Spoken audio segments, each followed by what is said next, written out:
Good Saturday. I'm gonna say Saturday because our Yeah, guests good. today are in the evening time. So That's right. Yeah, uh, it's so definitely not Saturday morning for our for them, guests. yeah. So, Let me share this over to Dana's site real quick. There we go. oh yeah, we gotta make sure Dana can see it. Yeah, yeah.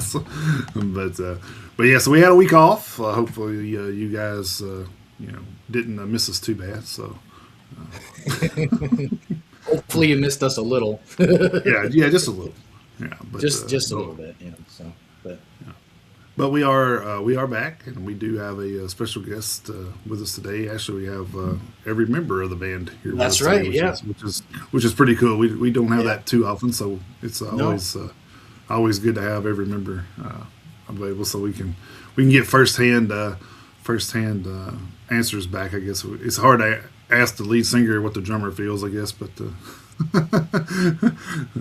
Yeah, that's true. I mean, we get all of the perspective directly from the horse's mouth, and we are venturing into new territory Yeah. today. We're almost done with Scandinavia now at this point. We've done Sweden, we've done Finland. Now we are into Denmark. Now all we got to do is get somebody from Norway to come on, and we will have the entire Scandinavian region taken care of. So we're Wait, working our way we haven't across and up Europe. So we haven't had anybody from Norway. I don't think so. I'll have to I go mean, back and look. That's yeah, we'll cool. have to That's double cool. check. I don't think we've had any Norwegian guests yet, but Wow. so we are working on I guess black metal bands don't like podcasts. I don't know. that. Uh, yeah, Hank Well, we would Hughes. have if we ever have a black metal band on, we'll have to put our cameras upside down because they have to shoot everything upside down Oh, in that's true. Norway. Yeah, yeah. You know, And either that or get my green screen up with the woods in the back and all that's that right, yeah, stuff. or we have to be in the forest. That's right. It's one or the other. So Yeah. All right. Without further ado, we are going to chat with the band from Denmark here, Deadnate. Hey guys, how's it going? Oh, Hello. hey man. yes, welcome to the Metalheads Unite podcast, you guys. Thank you. Thank you. Yeah, and it's pretty cool to have all the members. So appreciate that. So yeah, Yes, so I guess well, we don't know who's sitting where, but Frederick, Ole, Simon, and Kenneth. We have the entire group here. So let's put faces to names real quick. So go everybody go across the room here. Who's who? So I'm just gonna go ahead and call myself Freddy because every time I have to pronounce my name Frederik to English, a little like okay. it is.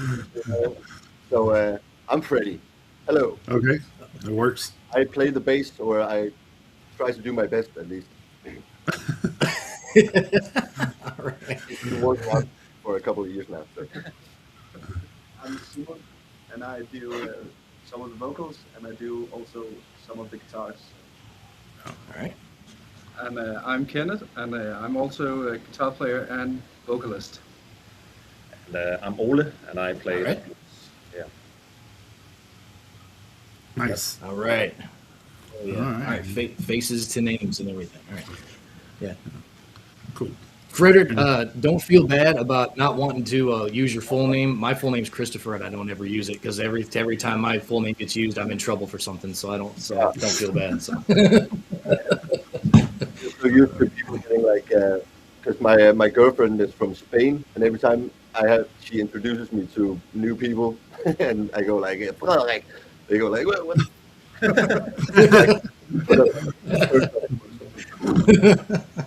Don't worry. That's great. That's actually pretty good. So I want to start saying I think it's pretty amazing that you guys have been.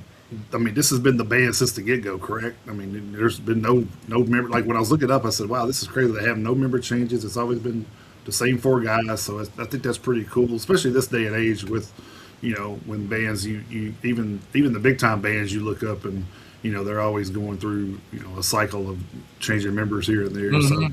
I think that's pretty amazing. You guys been active for 13 years. yeah, 13.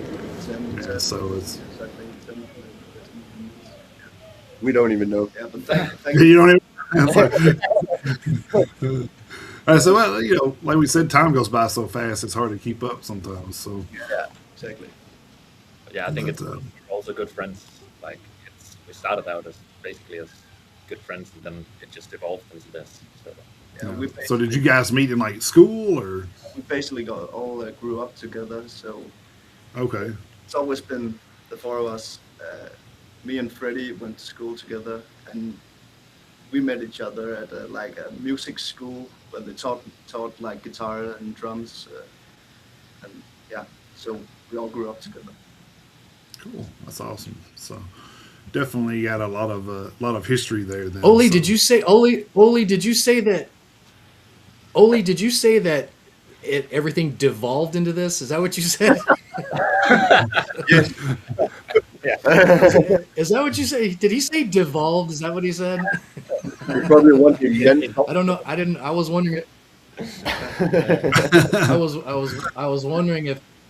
wondering if I heard that right, and then if anybody else had caught it, that you said devolved into this. I like that. That's pretty funny. I like that though. That's awesome. We also Yes, yes. in the same city, Good in shit. Denmark, yeah. so there's not a lot of folks in the smaller cities who do metal, so it's kind of easy, We all same age, so we met each other. I got you. Yeah. That's another thing I was kind of curious about how the music scene, metal scene is there I mean, in that Denmark. So. definitely helps. I mean, it's pretty. There's a pretty big metal scene in Denmark actually. There's a lot Okay, of, cool. and it's very. It's a pretty well mixed, diverse metal scene. I would say there's a lot of black metal. There's a lot of death metal. There's a lot of progressive metal. There's a lot of. Well, it's not that much progressive metal, I would say. Yeah. But there's a bit. There's a lot of also metal that I don't even know what to call it, like the one with the ears and shit like that. And I don't even know. There's a lot of different shit going on. It's pretty cool. Plus, the country is so small, so it just makes each scene seem even bigger. Right. Yeah, I think that's the thing. Like talking to people, in bands and stuff from over there is, it's like I think we talked to a band a while back, and they were just like, well, if you think about it, our country is not even the size of Texas there. So I'm just like, I was like, yeah, that's kind of putting it into a. Yeah. It puts it into a big perspective for us because traveling in the United States is sometimes a day and a half travel if you go in certain places, even just driving. So it's Well, to think I'm actually going to be in Ireland in the end of June, and I was looking at it and I'm like, man, I can go 4 hours this way and be in Northern Ireland, the very tip of Northern Ireland, and I can go an hour and a half this way and be in the southern tip of Ireland. I said that's just wild to think that Yeah, you can go like from one end of the country to the next like 5 times in half a day or something. Yeah, yeah, it's pretty amazing to think about that. I was just like, man, that's wild to think that I could do that and can't even go across my state in 9 hours or 10 Yeah, hours. hell, So. yeah. When I drive back up to Michigan to go see my family, it's 9.5 hours and like 650 miles. So I mean, and that's going across 4 states. Yeah. So yeah, That's pretty hard to like imagine for a Danish person. yeah. But it's nice for a Danish band because it's easy to say like, yeah, we played the whole country. It took like a week and a half. Hell yeah, man. You do a country tour. It's only a week long. Yeah, Exactly. It's Hey, like- but it still counts because you weren't lying. It doesn't matter. That's right. It doesn't Yeah, matter. that's right. It doesn't matter. it ain't much, but it's honest work. There you go. There you go. Oh, yeah, I love it. So I was noticing like you guys formed in 2013, but you guys really didn't put anything out till like 2018. What was the cause of the lag there? We were so young. I think we started at we were like 15 or 16. Yeah. Oh, okay. We started Makes out sense. in a garage, kind of playing Metallica and Megadeth covers. So we had to kind of, we couldn't play basically. Or some of us could play a bit, but like it was very low level. So we Yeah. had to develop and get like better at our instruments to learn how to play. Yeah, Basically. we're just making shitty thrash metal. Yeah. That there's no point in deleting that anyway. I think. Hey, I tell you what, I'd rather listen to shitty thrash metal than a lot of other musical genres. I guarantee you that. Oh, right that's now. true. Yeah. I can't. Shit, I would have to work my way up to be able to play shitty thrash metal because I can't even do that. So Well, that's true. I can't play anything. So I mean, I would probably have to find some way to. I'd probably have to find some way to sing if I was to get into a band at this point. So because I can't play any musical instruments. I've never played one. So Punk music is the right Yeah. thing to do. Then you don't have to. Yeah. Yeah, but also like in the genre we should play, we were kind of like mixing stuff up, and we were like going in different directions. So it's also kind of like finding our path, like our genre. So that's why it took so long to like find the root in our music. that makes sense. Yeah, absolutely. I mean, especially when, like you said, you guys are in your teens like that. I mean, you're influenced by, I mean, pretty much everything. Then you got to find time to create your own style and your own sound. So Yeah, and I think the big change for us was when we decided to go with two vocalists, because in the beginning it was only Kenneth singing. okay, And, at some point we wrote something that sounded quite different from the thrash we had played earlier. yeah. Then we kind of made a decision to kind of change it up and I guess make Simon sing as well. So yeah, that's So that's our first so- you can say concrete blood. So yeah. Okay. damn cat. I got So- the cat scratching at the door. So I don't know if you've ever heard this comparison before, but I got like some Gojira vibes listening to you guys. So they're shaking their head. So I'm guessing every somebody single said one, somebody said that. Yeah. We get that a lot. Which is but I think that's amazing though, because I mean Gojira has a certain style where I'd say I don't think I've ever heard any band ever come close to that as you guys have. So Right. that's Yeah. like, I mean, it's not like a knock or trying to copy anything. I'm just saying like that's a sound that a lot of bands can't pull off. So No, so absolutely yeah, not. so kudos for that for sure. And I mean, it's a Yeah. Also, we found Gojira at the same time. All four together, we found them. And oh, that's awesome. honestly, I think it changed the way we kind of view music and what you could do with music and what you can sing about, the lyrics. And so, so I guess that's why we sound a bit like Gojira. Yeah. Well, I mean, you have to look at it as this too. Gojira kind of put a different sound on the map because nobody had ever heard anything like Gojira at that time. Kind of like when we grew up, we're Chris late 40s, I'm 50 years old. So when we grew up, Pantera was like that group. You know what I mean? That when Dime and them changed over to their groove metal, I guess is what everybody says, but. They pretty much invented that sound because nobody had ever heard anything like that before, and I think that's kind of the bounce back of metal happened around the time that they did that because at the time grunge was kind of taking over the old hair metal days and stuff, and then Pantera kind of kept the torch going because they were the only besides Metallica and the people that already established, but Pantera was kind of the torchbearer for that era of the metal, I think. So it's definitely not a knock. That's definitely a praise to be able to pull a sound that nobody else can do, except for one or two bands. But so, Yeah. That's cool to hear. Okay. yeah. So then once y'all got rolling with the EP, y'all kind of just you've kind of been pretty steady with putting out the music. So that's always that's a good thing too. So Yeah.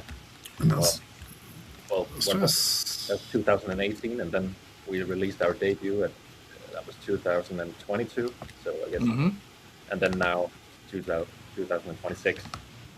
So every 4 years, I guess. But I think it's also because we produce the music ourselves, and we yeah, we write it ourselves, and we have to kind of we spend a lot of time exploring, kind of trying different things with the songs and the vocals, and yeah, pushing to the next level every time we do something. So it takes time to get better, I guess. Well, and the funny thing is too, with the direction that you guys have chosen, talking about, the progressive elements and everything. The good thing about the direction you've chosen is, I mean, you have definitely haven't pigeonholed yourself to like one thing, because that's one of the things that I've kind of noticed, over the last few years when, when you have bands that do incorporate the progressive style, progressive elements, whether it's their primary focus or secondary focus or whatever. It allows a little. It seems to anyway, because I don't want to speak for for every band, but it seems to offer a little bit more flexibility. So I mean, I don't know if you guys feel that way or not, but it seems to offer a little more flexibility because you get you said you guys started out in the garage playing thrash and everything like that, but we all kind of know what to expect from a thrash band for the most part, and from a death metal band and whatever, so being a progressive band, it does seem to offer a little bit more freedom because you can always incorporate whatever elements you want. I mean, even whether you want to do like on an album by album basis or even a song by song basis on an album, you don't have to, you're not. You haven't basically like painted yourself into a corner one way or the other. When you're talking about progressive elements, it can literally mean anything. So That's both a blessing and a disease, or what do you say? A Curse, called, yeah. yeah. Well, I'm sure. Figure out where to take the song. I can see how it can be a double-edged sword. Yeah. So I think also a lot of us, or all of us, have like a pretty vivid imagination when it comes to like music. Yeah. So sometimes we write stuff we can't even play, and then we have to like, yeah. And we have a concert coming up, and there's some new deadlines or whatever, and it's fun stuff. Yeah, but that's so true what you just said right there about the boxes, what to expect from a thrash metal band and a death metal band. And we kind of like chose the progressive way just to like keep ourselves like playing around because we love to like do different stuff and like the song itself, it can go so many ways and that yeah. Yeah. Yeah, you can. I mean, it allows you to go less and more of a straight line because, like I say, even from one track to the other, they can sound completely different, and you can still kind of tell the same story. Yeah. Mm-hmm. So that is one of the things I've kind of always liked about progressive metal, even though by admission it's not one of it. I don't listen to a ton of it, to be completely honest with you. Gojira and Dream Theater and stuff like that, but In Flames to a lesser extent. But and now you guys, since Jason turned me on to it, because Jason is the one who did the review of the album. So I've listened to the two full lengths. I have yet to go back to the EPs, but I plan on doing that. But that's one of the things I like. I like the fact that it's not linear. That's what I like about it. Because it definitely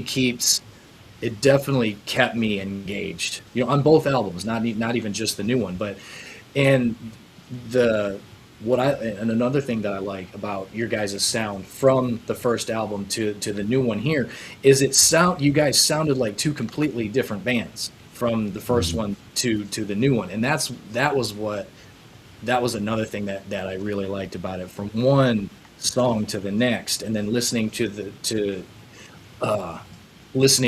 North Sea and then moving on to Mosaic, going from going in chronological order, of course. I know you guys only got 2 albums at this point, but still, I like to work back to front.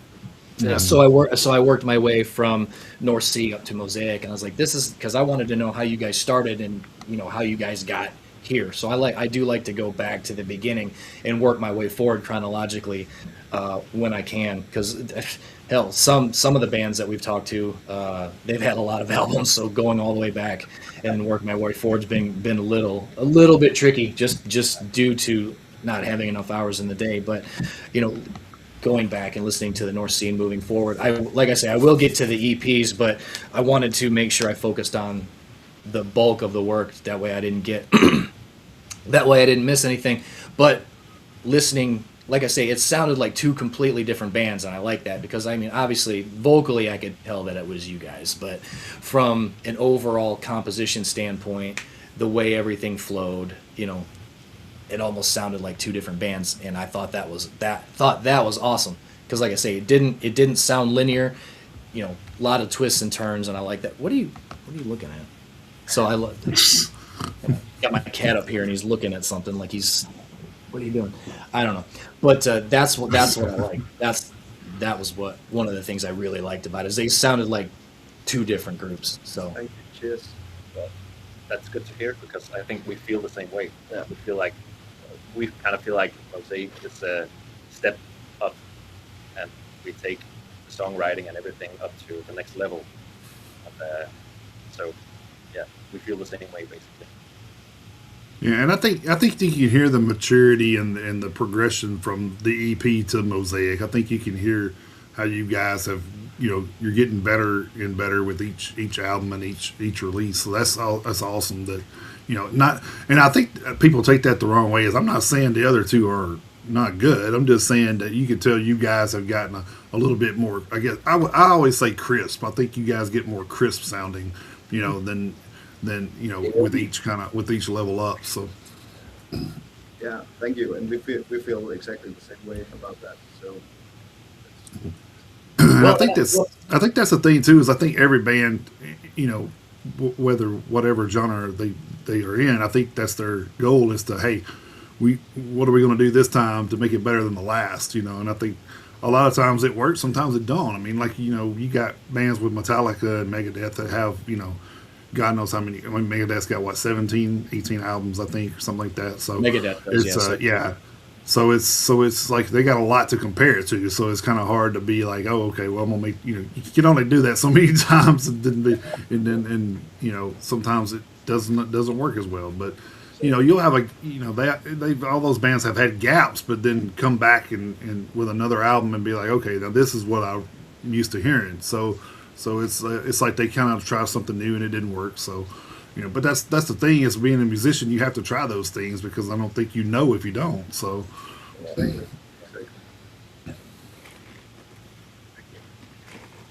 well, and again, you guys being a progressive band, I mean, you can experiment like that, whether you want to boil it down to just, all right, let's try a riff on this track and see if it works, with this element, that, or I mean, hell, you don't even have to do an experimental album, or whatever. So I mean, that's true too, yeah. So that's the thing, is with you guys being progressive, you can experiment on such a micro level.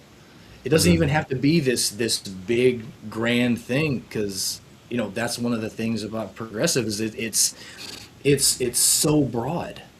Yeah. That's what's so great about it. So I mean, it can just be, all right, we're gonna try keyboards here, we're gonna try synthesize, anything. I mean, even if you want to just throw something in that's just something digital, where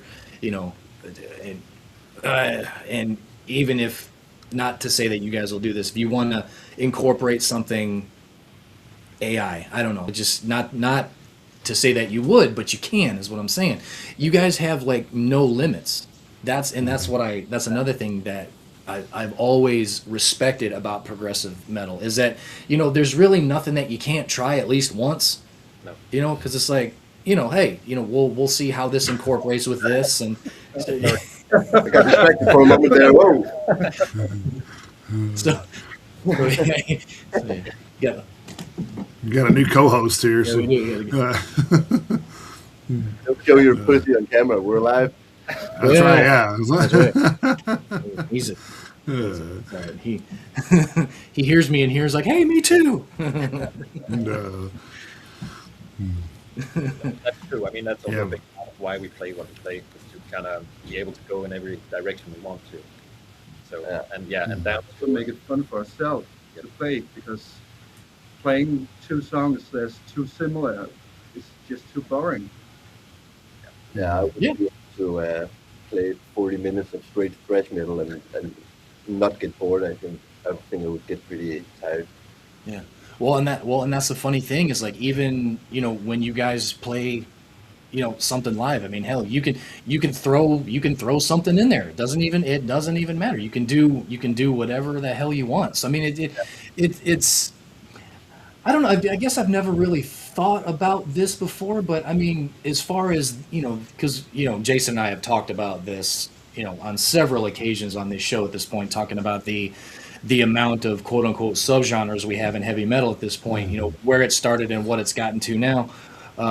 As Oli would say, what it's devolved into at this point. But so, but how many subgenres we have now. But I I guess progressive is probably it's the most carte blanche subgenre out there, because I mean there's really nothing that is so what am I trying to say, that is so trademarked by the progressive sound that you don't find it anywhere else. It's kind of exactly the opposite. You can find elements of pretty much every other subgenre in progressive metal if you look for it long enough and listen to enough bands. Because I mean, you guys, as far vocally, you guys don't really do a whole lot of cleans per se. The strict by the book clean vocals. Right. But you're not doing strict by the book gutturals either. So I mean, just from a vocal standpoint, I mean, you got two singers, which doesn't happen all that often. I mean, there's plenty of bands that do, but I mean, so I mean, you guys can just do whatever the hell you want. I mean, on the next album, one of you can sing primarily, the other one can sing secondarily, and vice versa. I mean, hell, you can sing all clean. You can even go all the way guttural if that's a. I mean, I don't even know if you guys can do full gutturals. I don't know. I'm just now meeting you, so I have no idea. But I mean, you guys basically have free reign, and I think that's as much as I love thrash metal and everything else, because I do. That's where I quote unquote cut my teeth in heavy metal, is with thrash metal. So that's kind of yeah. So that was kind of my foundation with metal. But I mean, as you get older and you have the means to listen to more stuff, and as the technology has evolved, and we got Spotify and all this shit now, you literally have the whole world at your fingertips from a musical standpoint. And then having a podcast like this, like Jason and I do, I mean, hey, you have research that you have to do, so we the bands that are new to us, like you guys, it's an ever expanding musical library and musical knowledge for us from that standpoint. Yeah. But being able to just listen to whoever you want at this point is awesome. And then hearing bands that just, they're not shackled by any self-imposed restraints or label restraints, because you say you guys are a DIY band, so you guys don't have anybody breathing down your neck. It's like, hey, take this element out or add this element in. We would really like the album to go this way or that way, or can you make it sound less angry? Can you make it sound less violent? All that other shit. It's like, needs more cowbell. yeah, it needs more cow. Well, I don't think you can never have too much cowbell, but I mean, I think it's also one of the reasons why we write the music we write, because it's nice to have all the different fruits to pick from, when you're writing something and it's going in one direction, and I'll have to like join in with a bass line where it's like, it doesn't fit if I'm playing like some death type shit or some thrash type, and it's like, hey, what about, sometimes I'll find myself playing basically funk, and I'm like, holy shit. Sure. But always like blasting. I'm like wailing gear. I'm like, oh shit, dude. But then again, that's another element of groove metal. So I mean, we talked about, I mean, of course, this could quickly devolve into like a music history kind of thing, I'm sure. But I mean, we all know that rock and roll, kind of evolved out of the blues, and then, heavy metal, you know, you know, was born out of rock and roll. So I mean, there's always been this progression. Humans get their hands on things and like, all right, I have this. Now what can I do with it? Yeah. So the blues started, and then it became rock and roll, then it became hard rock and heavy metal, and then heavy metal became new metal, death metal, thrash metal, metalcore, deathcore, progressive. I mean, you just, so I mean, you take, you call it whatever you want, and so we are,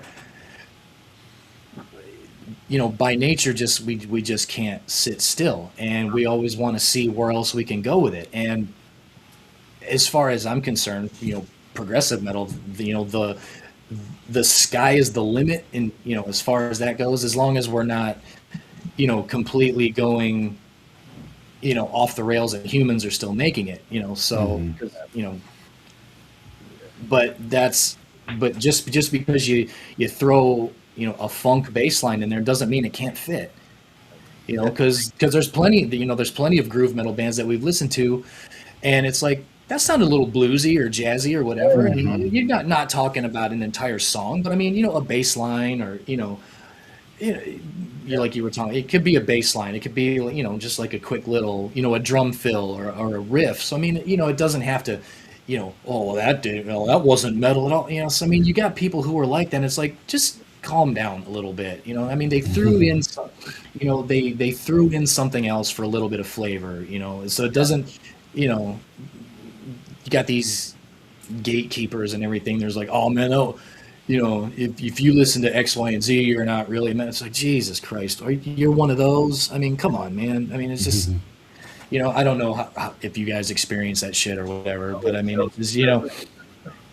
Again, so the country is so small, so that just means that all of those people are also closer to.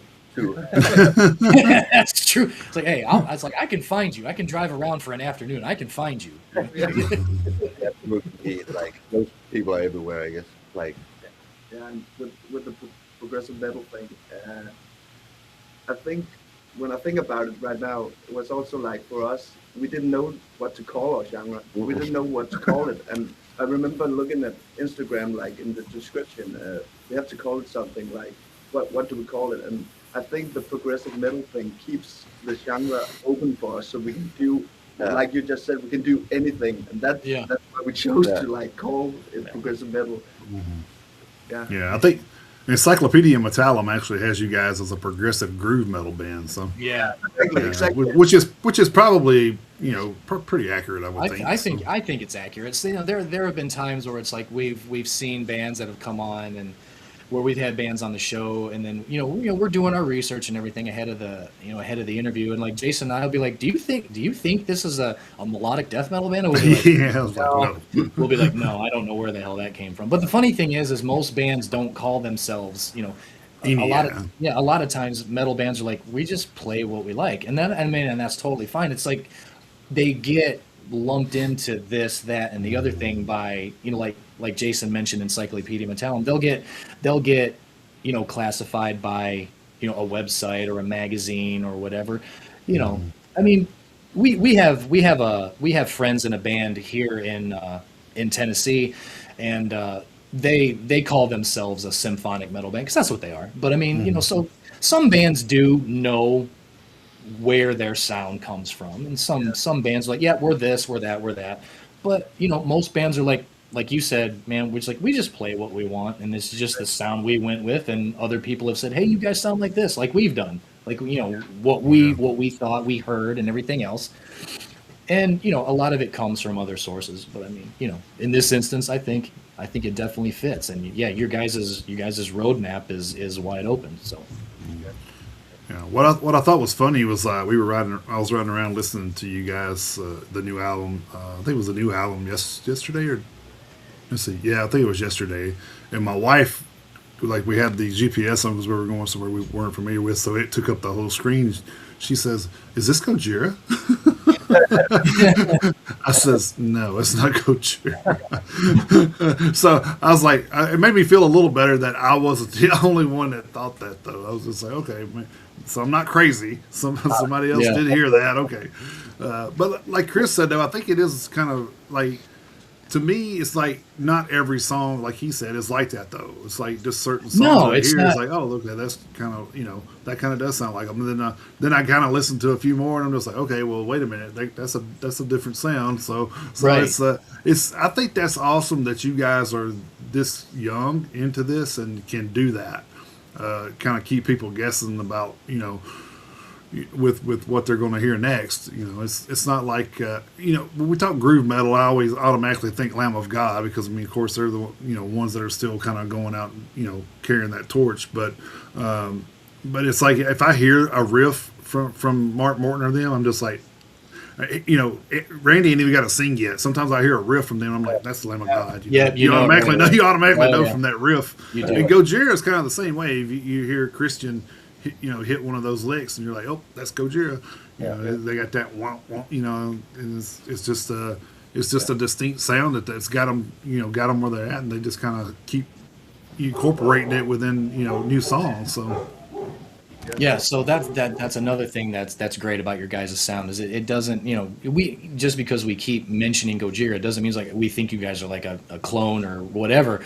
That's the thing about it is, there's all sorts of different, there's all sorts of different sounds that you guys have, and that's an amazing, like he said, that's an amazing talent to be able to pull off, because this is Deadnate, this is us. And now we're gonna go over here. We'll sprinkle in a little bit of that. We'll go over here. We'll sprinkle in a little bit of this. We'll get back on the road. And hey, this is what this is where we're going. And just come along for the ride. We'll see where it goes. So that's what I like about it. Thank you. And I think that's what I'll say, like with Mosaic, you guys have gotten better with doing that too. Like I know I've heard a little bit of it sprinkled in here and there, but I think this album really had me wanting to like go further. You know what I mean? Like I was at the end of the record, and I'm like, oh man, I wanted to hear track 9. I wanted to see what was next, because really, because it had me like, okay, this is I kept saying, oh, this is a little different. This is a little different. Like every time I was like thought I had it figured out. You know what I mean? It's kind of like, oh, wow, okay. But it's good that it leaves you wanting more. That's a good thing, I think. Mm-hmm. Yeah. Well, and the funny thing was about Mosaic was the first time I listened to it all the way through is I didn't realize it was only 8 tracks until I got done, because one thing that I like that you guys do that Machine Head does really well. Of course, Machine Head's songs, when they do this, they're a little bit longer. Is what I like about it is you guys have like chapters within a track. You know what I'm saying? Like the songs take so many different directions. It's like there were times where I was like, all right, this is the next song. I was like, oh shit, it's not the next song. So that's what I'm saying. I didn't realize it was only 8 tracks until I was done, and I looked. I was like, oh shit, that was only 8 songs. It sounded like it felt like it was like 11, and I mean that in a good way, because what it is the diversity and the way that some of the tracks are composed is like the pitch or tone change. Yeah, the tempo changes and everything else. The way the tracks were composed, I thought the album was actually longer from a track standpoint.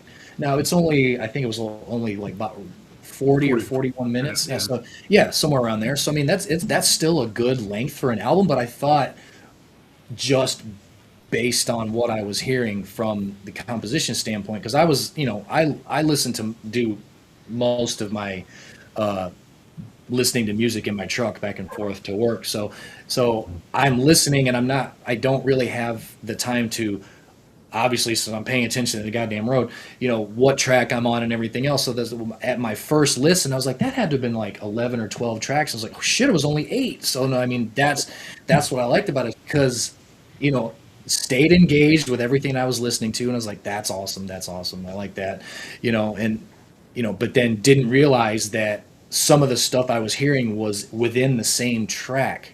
Yeah. And I absolutely love that like I say, that diversity in the way everything is composed like that. It's still plenty engaging. And even when I'm focused on something else, I didn't lose well, not sight, because I was listening. I didn't lose sight of what was going on over here on the radio. Listening to the music, and because that's why I actually listen to most of these new albums in the truck, is because, well, predominantly because that's when I can focus on it the most, is when I'm by myself. I don't have like the cat in here, people, the dog, people in the kitchen, whatever. Yeah. But at the same time, one of my barometers is, while I'm driving and I have to pay attention to what's going on in front of me, how engaged does this album keep me? Because there's been times where I've been driving and it's like, I think I just missed the last 3 tracks because I was so focused on what I was doing that I was able to tune this out. I wasn't able to, and I didn't have that happen because I was so engaged, audio auditorily, yeah. I was able to maintain my focus on the road and not lose focus of the music because I was so engaged on everything the way you guys had it written and composed and put together, that all, it kept my attention all the way through, to the point where, like I said, I thought it was like 10-12 tracks when it was only 8. You're better than me, because most of the time when I'm engaged like that, I miss 3 exits. So I was like, man, where the hell am I at? Oh well. Thank you. But It's awesome for us to hear Yeah, stuff like nice to that. hear. It's awesome to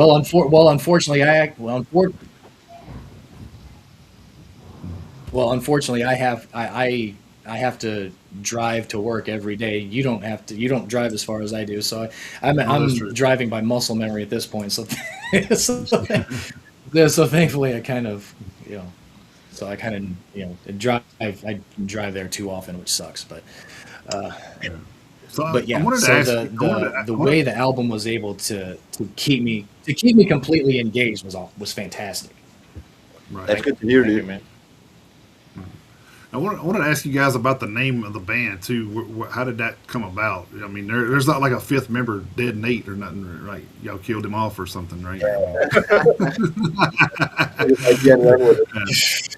No, Uh, no, actually, it's just I heard my older brother saying, I think he said Detonate when I was a kid, and I heard it as Deadnate, just a name.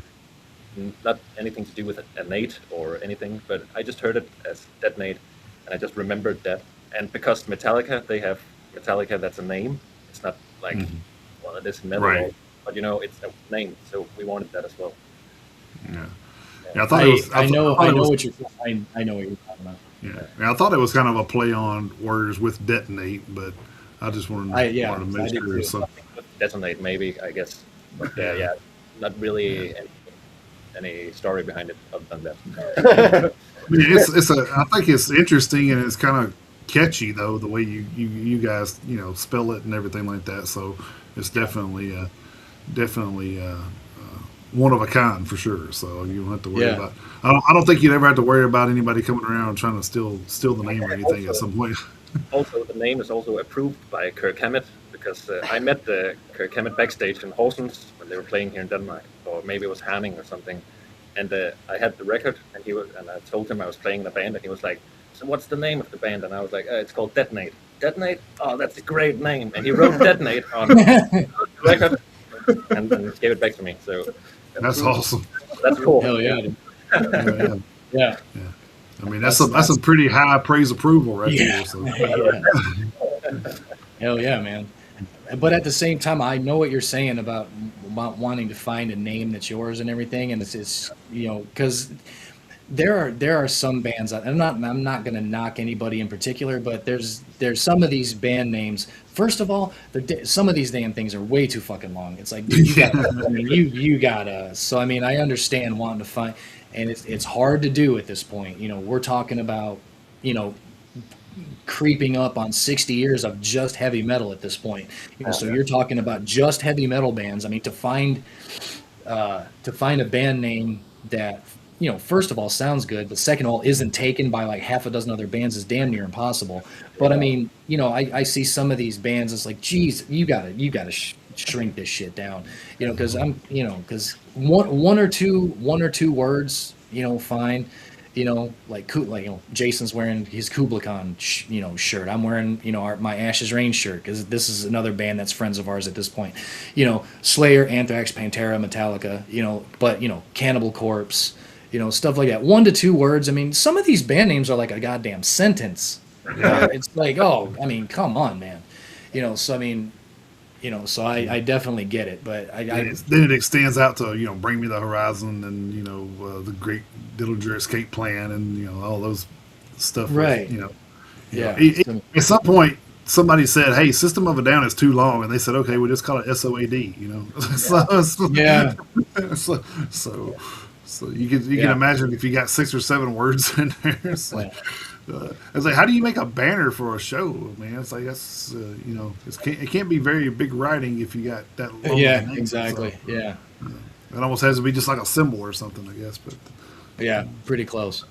Well, speaking of which, we're talking about the name of the band. I like what you guys did, and Jason was probably going to bring this up at some point. So if I'm stealing his thunder, I apologize. But I like the way you guys did the A's. Oh yeah.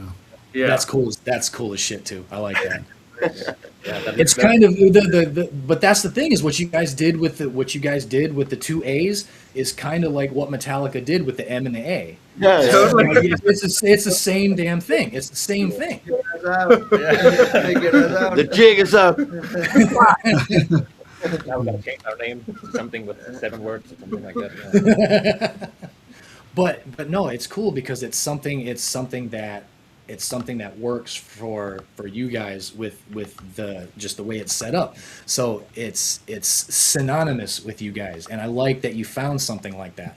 That's very cool. Yeah. Also, it's very symmetrical, I guess. Oh, and I'm all about that. I'm so all about symmetry. Yeah, it looks cool on the banner when we play. We have in the middle, between the D and the N, and then the A's. Like it looks so cool when we do live shows. So we also will trying to blow this up a little bit. Let's see. Spotlight it some. Yeah, there you go. I love that. Awesome. Yeah, that's pretty cool. That picture though is not so great. We had all the the denim jacket period. That's not so cool. I don't know. Let's make it a comeback over here, man. Actually, yeah, it is. Yeah, it is. Yeah. The old Canadian tuxedo. Yeah. Oh, man. Even tuxedo, eh?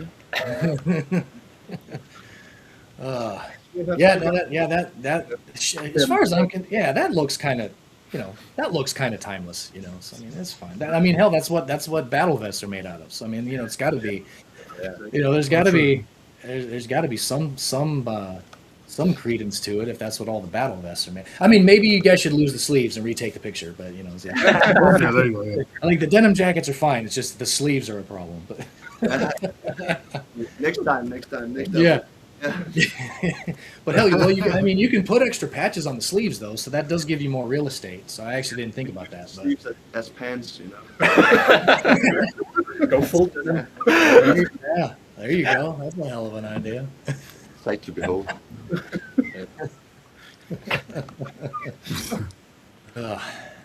Don't see that. Yeah, you don't see that too often. That could be you guys. Yeah, it could be a trendsetter as far Progressive.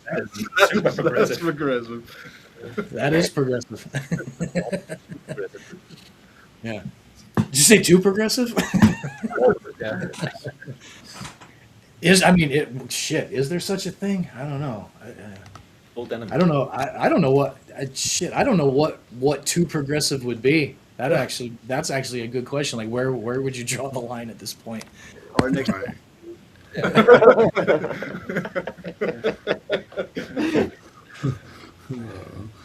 I guess since we're in now, we'll talk about the album cover a little bit. So what was kind of the inspiration behind that? Well, first of all, we wanted something that was the real painting, like painted by hand. It looks great. Well, thank you. It was a guy from, I think he's from Seattle, and his name is Andrew Durgan Barnes. And he did an album cover for Livesick, which is a hardcore band. We did. You know those guys?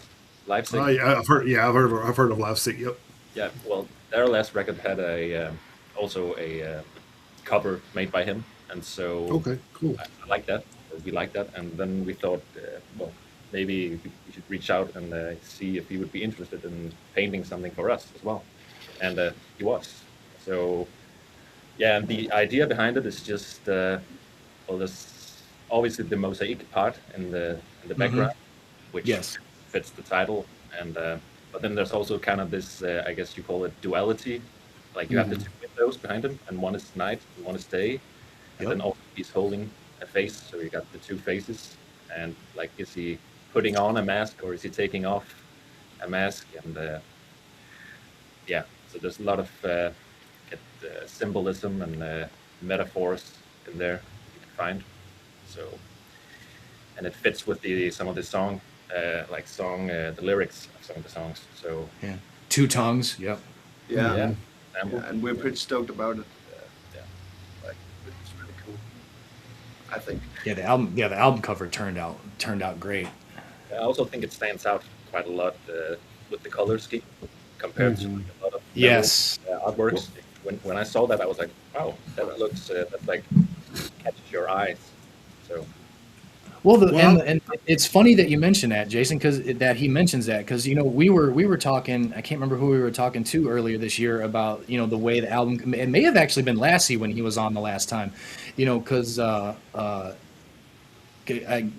I know you guys probably don't know who Never Fade is, but they're a band from Finland who's become a pretty regular guest on the show, and their album covers, you know, predominantly head towards like purples and reds and stuff like that. That's kind of like the color scheme that they gravitate towards. And Jason and I have noticed over like the last maybe year and a half that a lot of album covers have incorporated a lot of oranges and yeah. a lot of fiery tones. And this one, I love the way this one still stands out, like you said, but it's the yellow and blacks on the wall back there, and then with the way that the two windows are with the day and the night, because you've got basically the the nighttime window. To me, it still pops with more of the blues, so it does still stand out, but it's with a completely different color scheme than a lot of the albums that we've seen over the last 12 to 15 months with purples and oranges and stuff like that. That yellow and black on the wall back there, it still pops with, but at the same time going with a completely different color, not completely, but with a different color scheme than we've seen a lot of bands go with over the last little bit. So to be able to get that contrast with a completely different color scheme is still an amazing thing to be able to pull off without having to go with, reds and oranges and, and purples and stuff like that. Because yellow is still the way it's presented here and portrayed here, it's still a bold of enough color to catch your eye, but it's still in the background to the point where the figure holding the mask in the front, it doesn't take over the figure in the front. Yeah. Yeah, totally, totally. definitely. So to be able to pull that off, drawing the eye to the background, yet not drowning out the figure in the foreground, which is actually should be the focus anyway, is the Right. figure in the foreground trying, like you say, is he putting the face on? Is he taking it off? What is he hiding? So I mean, so yeah, it's the way it's layered. You can look at the shit going on the wall in the background because you got a day window and a night window and everything, and even just the table and chair in the background. Yeah. Yep. Yeah, It's still, I mean, it's it could mean something, it could mean nothing, but it's still an element in the background that doesn't even get lost in the background. Yeah. So I mean, he's in bed. You don't know if he's getting up. You don't know if he's going to bed. So you can focus on the layers in the album cover without losing the effect of either. Yeah. True. I like it. It came out great. Or that or the house was built right on the equator. So Also, Built on the international date line. and also Jeez. it's quite like what do you say, like nerve-wracking to do it like a real painting, because you can't really hit like Control C like or undo something, Yeah. you have to think about it like and be very specific from the get-go. And then yeah, Andrew did an amazing job like making it, but we had to do like 2 or 3 like revisions. So we I was had gonna ask. Yeah. and then another sketch, and then we kind of figured this one out. So it took some time, but it's very exciting. Like once you kind of have something that you want to go with, because you kind of limited in some ways. You can't like change everything because it's physical. So yeah, so that's very exciting. It's very So opposite of AI. so No, so and you that's guys. no, and that's another thing that I love about it, because with it being an actual, honest to God, hand created art piece, Yep. it's gonna be, it's not gonna be perfectly symmetrical, and not every single one of those dots in the back, because mosaics are random anyway. Exactly. Most of the time. I mean, you can set up a pattern in a mosaic, of course you can, but it's more tedious that way. But when you're talking about true mosaics, I mean, it's these teeny tiny little tiles, random patterns and everything like that. So that's what you get with hand created art like that. Unless you're going to sit down and, all right, I'm going to put yellow dot, black dot, yellow dot, black dot, whatever. But he obviously, you can tell he didn't do that here. But then, again, it's a one-off. It's all original, and you're not getting another one of these. So it's not like you said. It's not like it's not like we saved a file and we can go back to it whenever we want, and we can like add this in or take this out or whatever. What you got is what you got, and you're damn near it. There's no way that guy can recreate that brushstroke for brushstroke. So it's all original. It's all yours at this point. So that's another great thing another great thing about no one can take that away from you at this point. This is our album cover for our album. Yeah. So not you guys don't have to like claim who's the oldest or whatever, but what is the oldest age out of all of you? You right. Yeah, that's me. I'm 29. Okay, so Sil, every one of you are in your 20s, and to me, it's amazing that you guys are doing stuff like mosaic art, and like most guys in their 20s aren't thinking about stuff like that. Right. They're like, hey, can we get a sexy girl on a motorcycle or something? Yeah, that So- was our second thought for the album. That was an apple, that was a second one. It was a toss up. It was a toss up. We have a couple of Polaroids we want to save from special buck set, progressive buck set. Yeah. But I just think it's like it just shows kind of like how much more mature you guys are than a lot of bands that were probably in their 20s. You know what I mean? So it's kind of and then again, it could be a cultural thing, because here in the States we have a lot of influential things that happen to our younger generations over here that they kind of go a certain direction because of that. I mean, then there may not be as much in a smaller country as we deal with. So there may be a little difference there with that. So that's what I always find amazing when we talk to the bands from different parts of the country is just realizing how much different things are than what we see every day. It's pretty amazing to learn. I guess I'm learning cultural things on top of Absolutely. about a band. So That's great. How's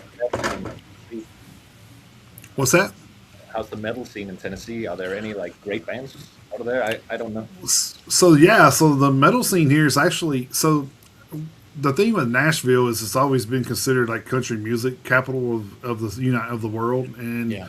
and it it's still kind of is. and it's It yeah still and it is. still is, but it's kind of grown into where they just call it Music City now, where it's just because you can go down which Broadway is like the main strip of for entertainment here in Nashville. So you would go down Broadway and you could hear a country band, you could hear a hip hop, bar, you could hear, then you hear, rock and metal bands. There's anything you want to go to. Your genre is probably playing down that road somewhere. Somewhere. So it's the metal scene actually feels like to me, it's kind of. I feel like it's kind of gotten bigger since I was a kid. I mean, Yeah. I would say because you couldn't go to these little dive bars and stuff and watch an up and coming band. Back in the 80s and 90s, you couldn't. I mean, you couldn't do that because they didn't have as No. many venues either. Yeah. We had to wait on like the big bands to come around to some of the bigger venues to Yeah. see. So I think it's cool that, especially doing what we do, is we're able to go to some of these little dive bars and stuff and see a band that we may be interested in, or just trying to discover new music. Sometimes we just we'll hear a song or something from a band like, hey, they're going to be at this club on Friday. You want to go check them out? Yeah, let's go. So Yeah. me and Chris have ventured off a few times and just checked out local bands here and there. But I think it's a pretty honestly, I would say East Tennessee is more prominent with metal. Yeah. The East Tennessee North Carolina line is really big with heavy metal. Nashville does have their, like I said, metal scene, but it's not as big, I don't think. So, it's weird because it's kind of this paradox because it's bigger than you think, but right. but at the same time it's not really big at all. But the funny thing is there's been over the past 5 years, there's been probably a half a dozen new venues pop up, which has brought bands to Nashville that probably wouldn't have come to Nashville in the past because the venues were larger or too small, if that makes any sense at all. But there's more of these medium-sized venues that can get 3,000 to 5,000 people inside, and bands, because a couple of years ago we saw. Here in Nashville and in Chattanooga, actually. So we actually saw this tour twice. But Testament came through with Exodus and Death Angel, and that's a band that probably 10 years ago wouldn't have come to Nashville because either the venues would have been too small or they would have been too big to fill. So that's the cool thing is some of these venues that have popped in have been, like I say, 3,000 to 5,000 people, and so some of these acts are actually coming here now. Now, as far as musical creation, Dave Mustaine used to live in Nashville. So, and actually this last album that they came out with, they recorded it in Nashville. Yeah. So his studio was there. He used to live there. He recorded several albums in Nashville. I know that Trivium recorded some of their stuff in Nashville. It was the... Yeah, you may know which album I'm talking about, Jason. I'm trying to think of which one. It was on the Bullet from a Valentine tour. He was talking about it. The two albums that they were doing. So it may have Ascendancy, maybe. I think it may have been, but I'd have to look back. But I mean, Trivium is recorded in Nashville, and so I mean, there are bands that do come to Nashville to record, and there's a lot more tours that come through here now than they're used to, because there's more size appropriate venues. Obviously Metallica still comes here. They were actually here. They were at the stadium. Yeah, they were at the stadium though. Yeah, they were at the football stadium with Pantera. So you're talking 50 to 60,000 people. So I mean, Metallica still comes through here. Megadeth still comes through here. Last year, my daughter and I, we went to see Mudvayne and Static X. So they were at one of the smaller auditoriums. But the funny thing is when I moved here in 1993, because I'm originally from Michigan, about an hour outside of Detroit. When I first moved here, the hockey arena that is here now wasn't built. So, and we didn't have a football team here either until like 1997. So when I first moved here, the largest venue was the hockey rink that the minor league team played in. And you're talking probably maybe 8,000 people. So unless at the time, back in the early to mid 90s, unless you were talking, Metallica, because we had an outdoor amphitheater at the time too.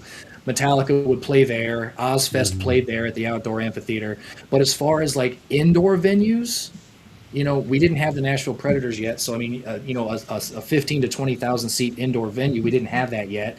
We didn't have the football stadium, so we didn't have the 50 to 60,000 seat outdoor stadium. So Nashville didn't, when I first moved here, Nashville didn't get a ton of the heavy metal tours, but, 30 years. Yeah, everything was at Municipal when it did come here. Yeah, so everything was at the smaller arena. But, you move ahead now, we got the football stadium, which they're actually building a new football stadium next to the old one. So it's going to be indoors. It's going to be an indoor stadium. So, WrestleMania is going to be there. The Super Bowl is going to be there once it's built. But, I mean, there are so many more tours that come through Nashville now because of the entertainment infrastructure, because Nashville has become a major tourist destination in this region of the country, for better or worse, because trust me, the traffic here is absolute shit. Yeah. But on the plus side, there are a lot more bands that come through here now. Bigger bands, smaller bands, like our friends in Ashes Rain here, they've been through the Mid-State a couple times. We've gotten to actually see them play. We've actually gotten to meet them. Our friends in Valkyrie's Fire, they're a local band, with the exception of one of their singers. She lives down in Georgia, but so we've actually Halo Scars. Yeah, Halo. Our friends in Halo Scars, they're out in East Tennessee. They're actually recording a new album. Whitechapel is from East Tennessee. So 10 years. Yeah. 10 years is from West Tennessee. Straight Line Stitch was from there too. So yeah, they were for a little while. And the funny thing is, there's a lot of musicians who have moved to the Mid-State, like Wolf Hoffman from Accept. He lives in Nashville. Martin Motnick, the bass player from Nashville, who we've talked to on the show and have met. He's like one of the friends of the show now. He lives in Nashville. Cheney Crabb from Entheos, she lives in Nashville. Jack Gibson from Exodus lives in Nashville. So a lot of musicians have moved here basically because of what the music scene has become, but also from a geographic standpoint of where Nashville is geographically on the eastern half of the United States. Logistically, Nashville is in a pretty good spot. So there's been a lot of developments in the music scene here.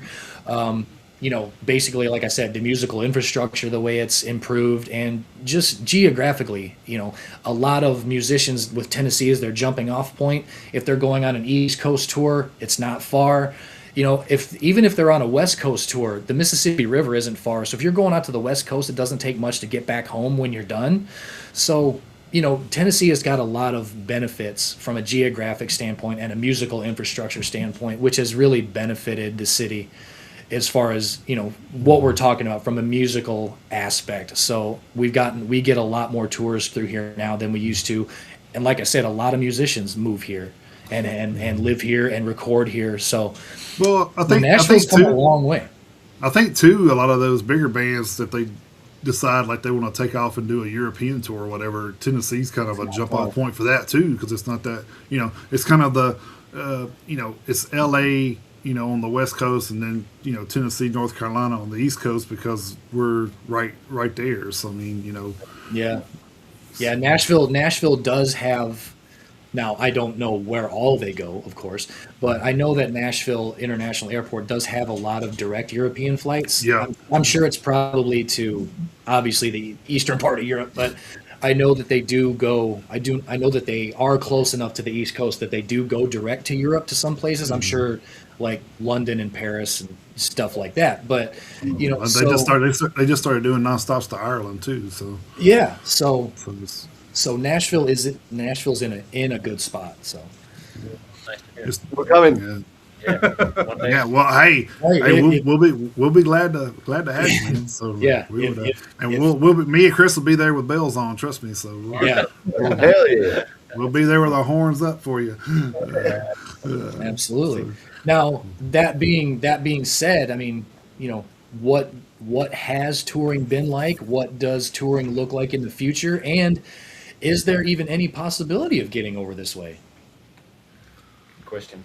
I think it depends on like the opportunity you can get, right? Yeah. Because obviously there's like expensive. I guess. Yeah, sure. So, so I guess you have to. I mean, we haven't even played in Europe yet, so we've only toured Oh, in Oh, Denmark. really? Okay, all right. We're going to Hamburg now, so Germany. But I think the first thing you would do is to play Europe a lot. Sure. Once oh you yeah. kind of build up there and Conquer that. yeah, or like kind of get the hang of how you tour, I guess, and then you can go and do something in the States. I guess that's how most bands that we know from Europe that That, they've done it. well, that makes sense. I mean, Yeah. Now, we know that. I mean, hell, it's mid-April at this point, so we know that festival season is about to start. I mean, have you guys done any submissions for any of the festivals there? Or have you played any in the past? I mean, and I'm sure that's the goal of pretty much any European metal band is to place, Hellfest or Wacken or anything like that. So I mean, have you guys tried to latch onto any of these festivals or anything like that? We have, but it's yeah, I guess it's you know I don't think they just pick like a Danish band or like randomly, if you know what I mean. It's Sure. you have to have some like hype, I guess. And, Or a yeah, team behind you that's helping to push you yeah, at the festivals. yeah. But I think the first step for us would be to play like maybe the festival Roskilde or the festival Copenhagen, like Yes. those two. Yes. Uh-huh. That's in Denmark, those are the two big like festivals you can play as a metal band. Probably mainly it's Copenhagen, but like also Yeah. Yeah, because we of have its we have history. we have done smaller festivals in Denmark, and there also will be one. But right now we have one festival in Denmark, metal festival. So hopefully there will be more in the future because that's also our goal. We want to play shows. We want to do shows on festivals. well, I think you guys are in a spot to where I think if you guys get into one of these and get heard, I think things are going to start, unraveling for you guys and getting be able to spread out more because like I said, you got that distinct sound that's probably going to carry you into other territories pretty quickly. I think so. I think so because because like you were talking about the scene as I mean, hell, if you're talking about the scene in Scandinavia, just in general, if you're talking a little bit more of a broad stroke, I mean, that's one of the things that I actually like about Scandinavia, and I would like to come visit the region, is that, I mean, if you have to sum up that region, I mean, diversity is the one word that comes to mind. So Oh that's yeah. what's great about it from a geographic standpoint and cultural standpoint. But at the same time, we talked about it earlier in the show, just the diversity in the scene. So I think you guys are in a great spot because you don't have to cater to one fan base. No. Yeah. That's another thing that's great about your guys' music is you guys have a little bit of something for everybody. I truly believe that, and of course, not everyone's going to like it because nobody's art is universally loved all the way across the board. That's just how it is. But the sound that you guys have can resonate with black metal, death metal, thrash metal, anything. Yeah. You got to do that now, my guy. Really? But,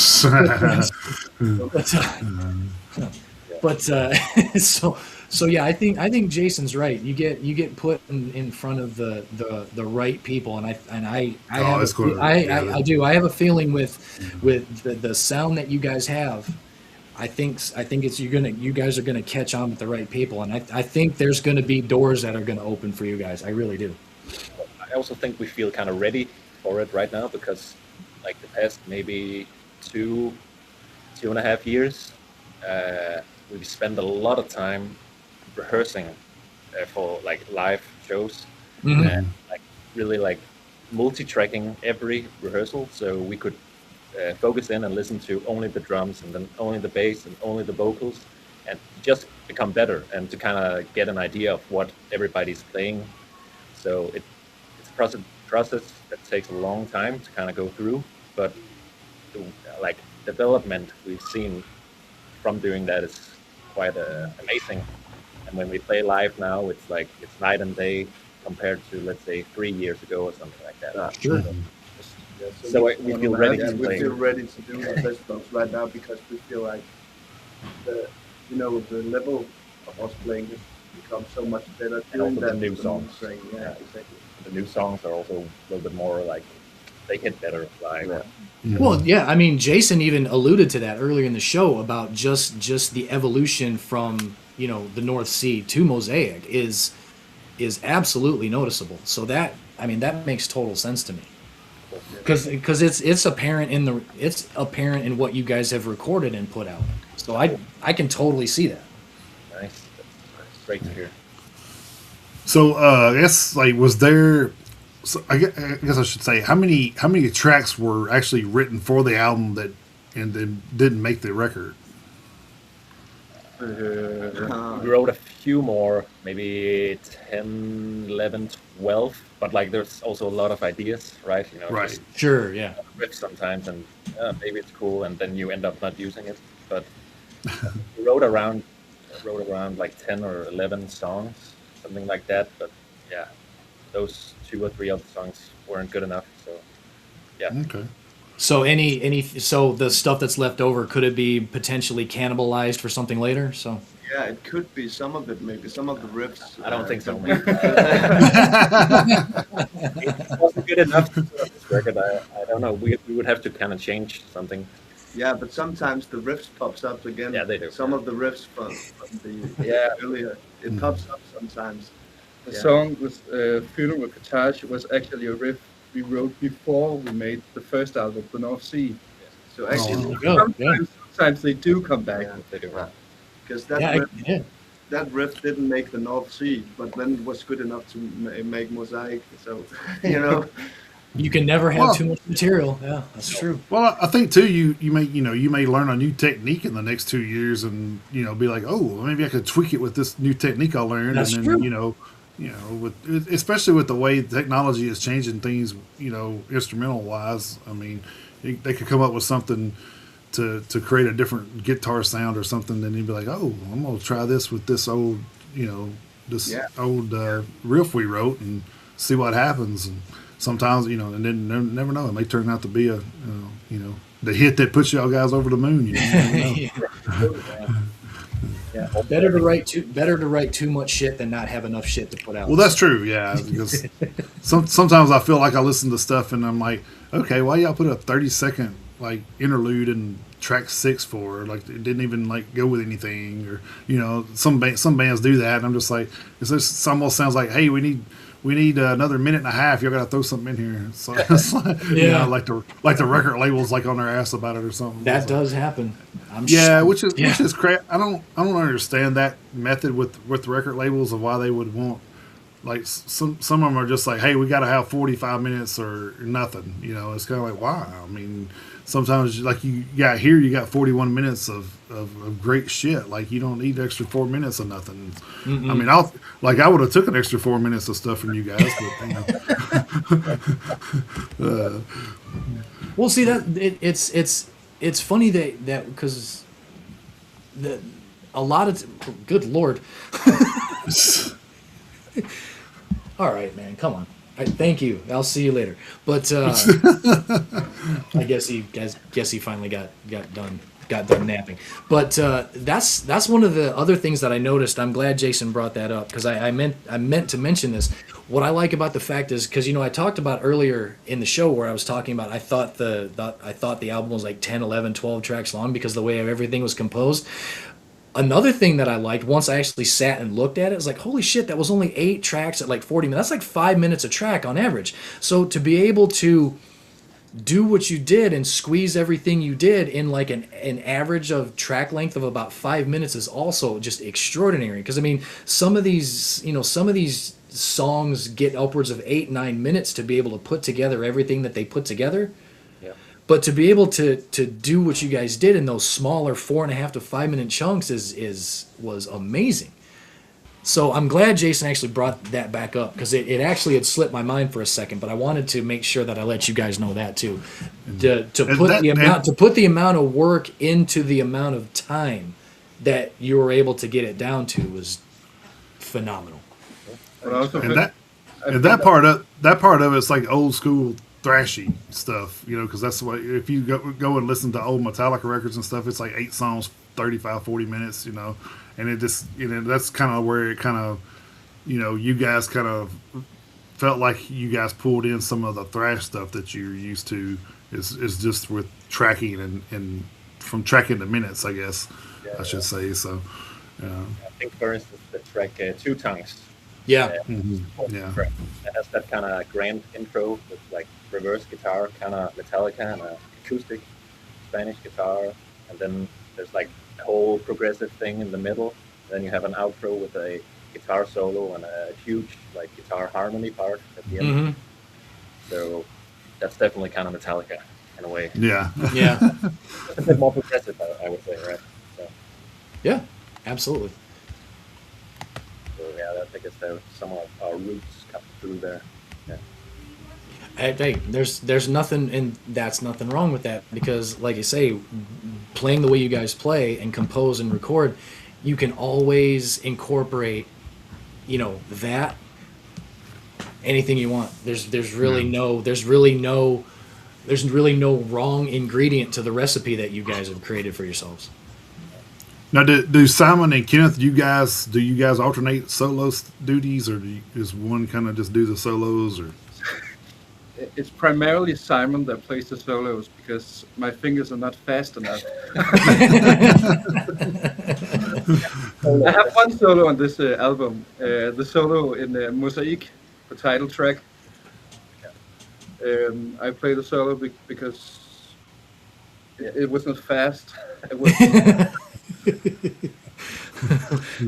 So you're like, all right, I can do this one. I can do this one. Actually, I think it was actually me. I just could hear Kenneth with his flying V, like on the edge of the stage with like a fucking, big solo. just and I was tremolo like, just picking tremolo everything. picking. I just see it in my mind, like this solo he has to do it, Yeah. Hey, there's nothing wrong with that. I mean, having a vision and having a sound, I mean, sometimes that happens. You never know where the inspiration's going to come from, though. That's what's great about it. You never know. It was just the vibe of the song, I guess. The vibe was like, oh my god, this is a Kenneth solo right here. And I do like the fact that, we talk about this a lot, but there's a lot of albums that don't do this, but I do like the fact that I could pick out every instrument in the songs. It's like a lot of times, like I think bass is the one of the worst ones to get drowned out a lot of times, especially with the drumming and all that stuff, because they kind of you guys know they kind of coexist together, but it's a lot of times you don't hear that bass line and stuff, like, which I did hear bass lines on a lot of the songs, which I loved, being an old bass player myself, which I can't do to the extent you guys are playing that, for sure, but I like to pick around with it every once in a while. But yeah, it's cool to hear and be able to like hear those different things stick out within within the song and not be overpowering each other, and drowning out certain things. Everything's kind of like at a level. At a level playing field, and you can like, oh, there's the bass, oh, there's the drums, oh, there's the guitar. You could pick it all out without having to like really, really listen. I think that's pretty cool too. So. Yeah, also because you want to hear. I mean, we spend a lot of time writing the bass lines, or Freddie wrote a lot of the like cool bass parts. So, when I'm sitting there, I'm mixing the album. So when I'm sitting there and I'm listening to those parts, I'm like, people gotta hear this because it sounds fucking amazing. Yeah. Of course, everything needs to be heard. Yeah. Right. Yeah. It still does kind of boggle my mind, even nowadays, when you're listening to something and there's a part that's either drowned out or it's 2026. How are we still having issues mixing albums?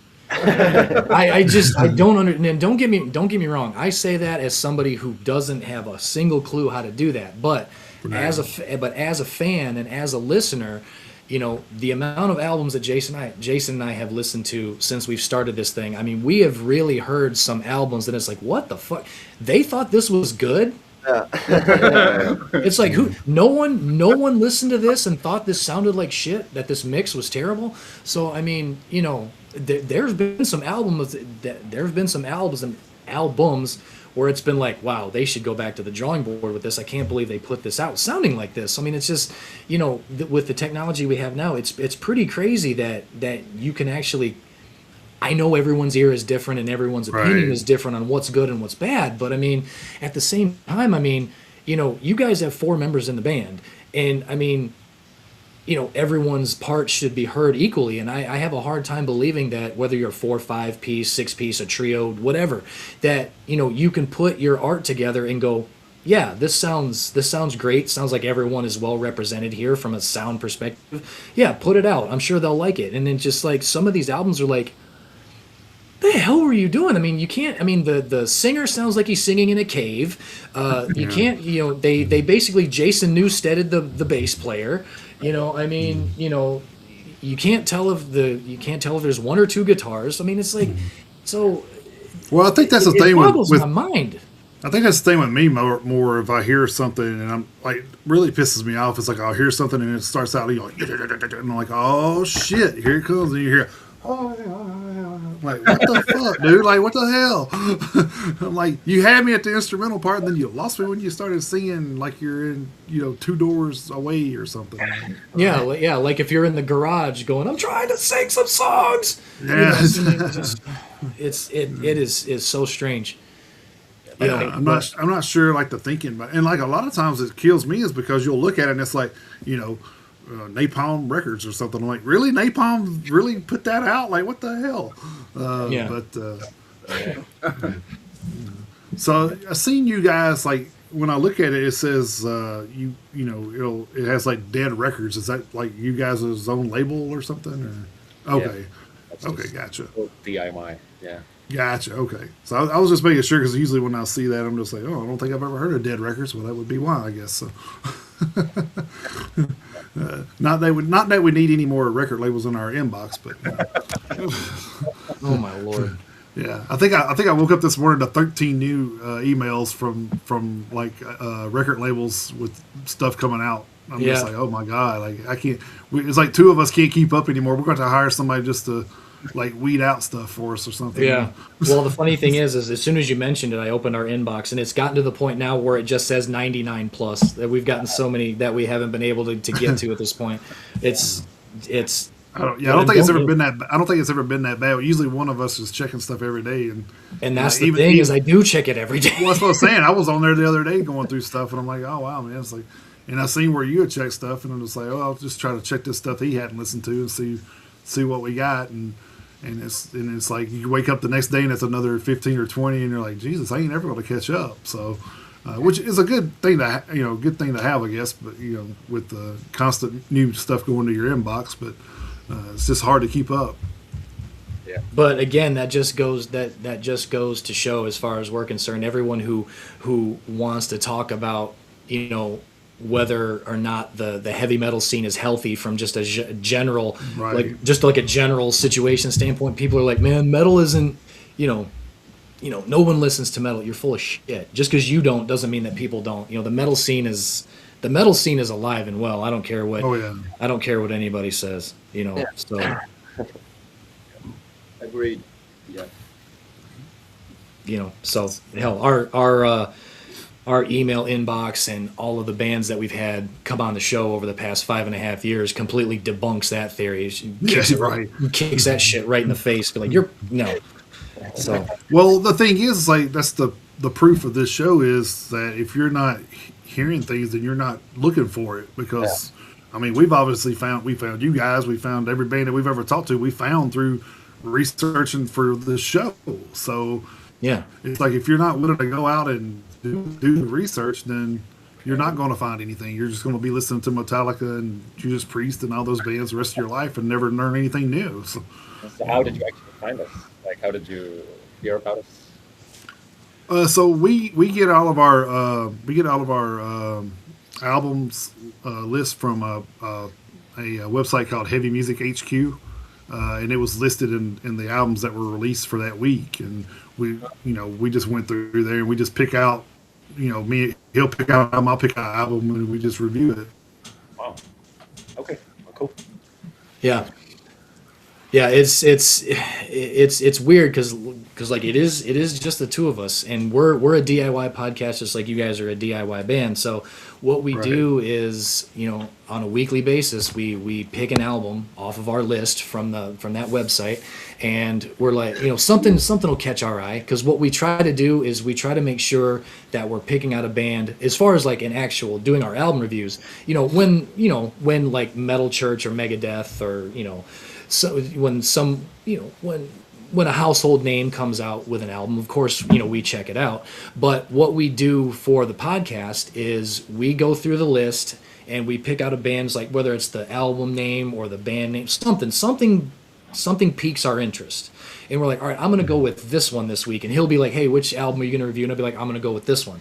So, I wish it was a little more scientific than that, but it's not, so it's just like, hey, this seems like it might be, a cool one to check out. So, that's a cool way. Well, Then you don't know. I mean, then it's completely then you have no idea what you're gonna get, and that's a cool thing. Right. Yeah. And that's why we do that as far as the podcast is concerned, because that's what we've kind of, and I don't know if you guys talked about that before I showed up today, but that's kind of the angle we decided to take with this show. Oh yeah, is we are going to promote bands that are new to us and which would more than likely mean new to this country for sure, because the heavy metal media we do have here in the United States, unless you're Sabaton or one of the bands over there. Amon Amarth. The mainstream media websites here aren't paying that much attention. So we're like, all right, well, we're going to be the ones that do the best we can to pay attention. So, of course, we listen to Sabaton, Amon Amarth, and like I say, when those bands come out with new stuff, of course we check it out because we're fans. But as far as the show goes, we are trying to, hey, yeah, Amon Amarth and Sabaton are out here, but check these guys out.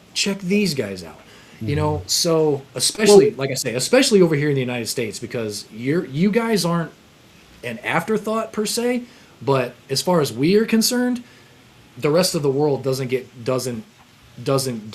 the credit that it deserves from a heavy metal coverage standpoint in this country. Yeah. So that is the avenue that we decided to pursue.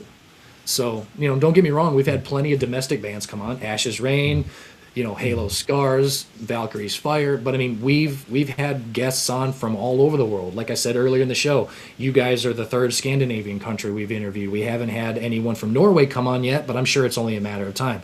We've gone to Australia, we've gone to Canada, we've gone to South America, we've gone to India, all over Europe. I mean, we've tried to bring the rest of the world to the United States just on our show. Cool. Tried to do the best we can to get eyes and ears on bands that we have discovered, and we're like, hey, these guys just deserve more people to listen to them, and you guys, as far as we're concerned, you guys fit that bill, and we think more people should experience your music. So that's the avenue that we decided to take. Is we want to make sure that the heavy metal bands that aren't getting the coverage that they deserve, the coverage we think they deserve. Now, are we seen all over, are we seen by millions and millions of people? No, we aren't. But we have fans all over the world. We absolutely do. We have analytics that we're able to see at the end of the year, and we have people that watch us all over the world. So, we do the best we can to spread the word as best we can. Yeah. So. Cool thing you're doing. It's much appreciated from us. It's really good. Yeah. Well, I think it's if we had like all of our followers from YouTube and Twitch and all the other outlets together, we would probably be in a good spot. But we have like 80 here, 50 here. You know what I mean? So it's kind of it's kind of, but like I said, whatever outlet we can use to get it out there, we'll do. That's fine. I mean, Yeah, it's been divide and conquer for sure, no doubt. yeah, but I think it's crazy. I think it's crazy to me how still 6 years into this, nobody else has picked up on doing anything like this. It's kind of crazy to me that nobody's seen this and said, like maybe somebody, from that's friends with somebody from a publication, say Loudwire or something, and be like, hey man, you check these guys out. We need to be doing more of this stuff, But no, they don't. They just like, no, we're going to keep doing, we're going to keep posting political shit from Limp Bizkit and David Draymond and shit. We don't care about it. Like you could so feel that stupid shit with bands like you guys and be like, hey, this is the new discovery of the week or something. That's what they should be doing. They should have a new discovery of the week and just pick a band they don't know about and then do a big article write up on them, and they would probably blow a lot of these guys up. You know what I mean? But no, they don't do that shit. Like if I had the means to open a publication, I would do that and blow a lot of these guys up, and we'd probably be millionaires in 3 or 4 years from doing that. But I don't have the resources to even get started, so it's kind of like hard to do.